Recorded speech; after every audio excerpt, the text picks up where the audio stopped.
دو قوموں کے درمیان جو نفرت اس دوران میں پیدا ہو گئی تھی وہ ایک آتش فشاں کی طرح پھٹ پڑی. جو کچھ ہوا ہے پارٹیشن کے وقت، میں نے آپ کو بتایا تھا انگریزوں سے آزادی ہم نے حاصل کی، لیکن ہم نے نہ ایک انگریز کو مارا نہ کسی انگریز نے ہم میں سے کسی کو مارا. لیکن جو آپس کی خوریزی ہوئی، تاریخ انسانی کی عظیم ترین ٹرانسفر آف پاپولیشن، کروڑوں انسان ادھر سے ادھر، ادھر سے ادھر ہوئے، اور پھر عظیم خوریزی، بربریت، وحشت. معلوم ہوتا کہ نفرت کی کوئی آگ اندر جل رہی تھی، بس اسے موقع چاہیے تھا کہ وہ بھر آئے. وہ میں کچھ نہ کچھ تجزیہ کر چکا ہوں کہ یہ نفرت جو ہے کچھ انڈیجینس بھی تھی، کچھ تھی. ان کے اندر ایک جذبہ انتقام تھا کہ ان مسلموں نے ہم پر حکومت کی اتنے عرصے، لیکن اس میں بڑا حصہ جو ہے وہ انگریز کی ڈیوائڈ اینڈ رول پالیسی کا تھا.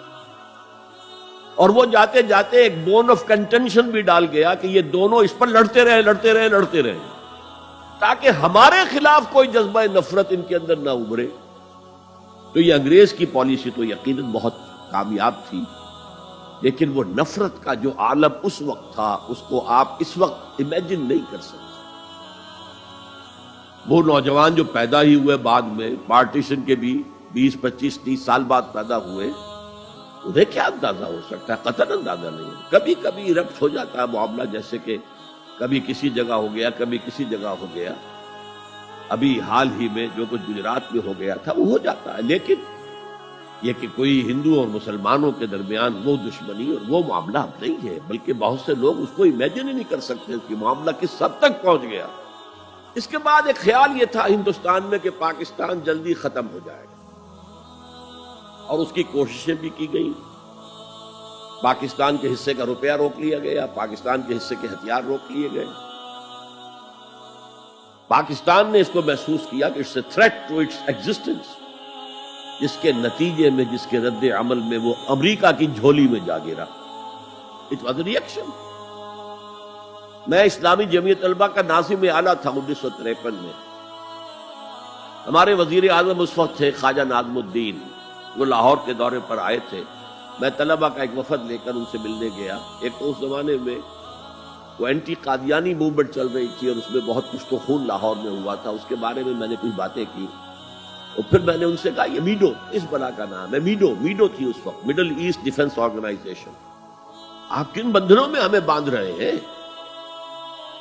بہت ہی بھلے آدمی تھے. مجھے واقعہ یہ ہے کہ ایک ہی میری تو ملاقات ہے، لیکن اس شخص کی شرافت کا اور سادگی کا جو نقش قائم ہوا میرے دل پر وہ آج تک موجود ہے. دیکھیے یہ معاملہ جو ہے یہ حکومت کا ہے، یہ آپ نوجوان ہیں، طالب علم ہیں، آپ کا اس سے کوئی سروکار نہیں. میں ذرا نٹ کھٹ قسم کا تھا اس وقت بھی نوجوان. میں نے کہا جناب آپ ہمیں ان بندنوں میں باندھ کر آپ چلتے بنیں گے، ملک تو ہم نے سنبھالنا ہے بعد میں. You must know what you are doing. بس یہ کہنے پر اچھا.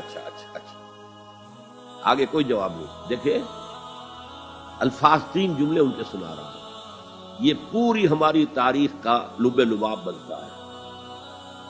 دیکھیے پنڈت جی تو نہیں چاہتے نا کہ پاکستان قائم رہے، پنڈت نہرو،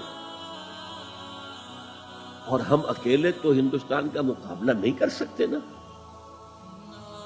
تو ہمیں تو کوئی سہارا چاہیے نا. 3 جملے. یہ پاکستان کی فورن پالیسی کا اول روز سے کارنر سٹون. بلکہ یہاں میں ذرا ضمنی طور پر بتا دوں کہ پاکستان کے قائم ہونے اور قائم رہنے میں کتنا بڑا ہاتھ اور کتنا بڑا دخل پنڈت نہرو کا. دیکھیے ایک جینیس شخص تھا ابوالکلام آزاد، جینیس، اس میں کوئی شک نہیں. اور کیبنٹ مشن پلان کا مرتب کرنے والا وہی تھا. کیبنٹ مشن پلان کو مسلم لیگ نے بھی تسلیم کر دیا کہ ہندوستان 3 زونز پر مشتمل ہوگا، آزاد ہوگا، مرکزی حکومت ایک ہوگی، ایک ویسٹرن زون، ایک ایسٹرن زون، ایک سینٹرل زون. یعنی تقریباً وہی جو پاکستان کا نقشہ تھا کہ ایک مغربی پاکستان، ایک مشرقی پاکستان، ایک نیچے بھارت. سینٹرل گورنمنٹ کے پاس فلاں جو ہے یہ اہم ترین چیزیں تو سینٹرل گورنمنٹ کے پاس ہوگی. فورن پالیسی ہوگی، بجٹ ہوگا، مالیات کا معاملہ ہوگا، ڈیفنس ہوگا، یہ ان کے پاس ہوگا، کمیونیکیشنز ہوگی. باقی یہ ریجنز جو ہیں ان کو حق ہوگا وہ اپنے اپنے فیصلے کریں، اپنی معاملات چلائیں، اپنے قوانین بنائیں۔ ایک شق اس میں ایسی تھی کہ 10 سال کے بعد کسی بھی حصے کو، کسی زون کو سیسیڈ کرنے کا، علیحدہ ہونے کا حق حاصل ہوگا۔ گویا کہ کم سے کم 10 سال کے لیے آزاد پاکستان کا مطالبہ ختم، قائد اعظم نے مان لیا۔ تو اب اگر کوئی امکان تھا تو وہ 10 سال کے بعد تھا نا۔ اب کس نے بنوایا پاکستان؟ وہ تو چونکہ مولانا آزاد اس درجے بددل ہو چکے تھے۔ يا رب فاجمعني بكل الصحب والأحباب واكتب لنا أن ندخل الجنات بالريان